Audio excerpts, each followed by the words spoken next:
ఎందుకురా బాబు ఇంత రేట్ అంటే కలకత్తా నుంచి తెప్పించాం అంటాడు. నాకు అర్థం కానిది ఏంటంటే ఎక్కడైతే నేను కలకత్తా నుంచి అయితే నాకన్నా మునగాడు వస్తాడా, అక్కడ కూడా నేనే కదా.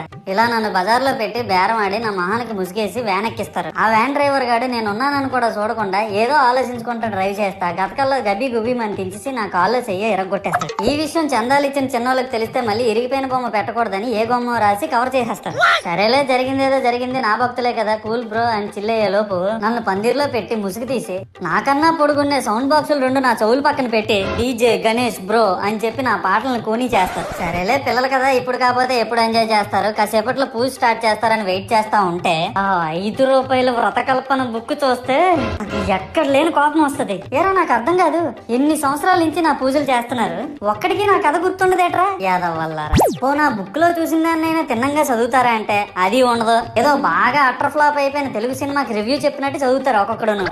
ఇంకా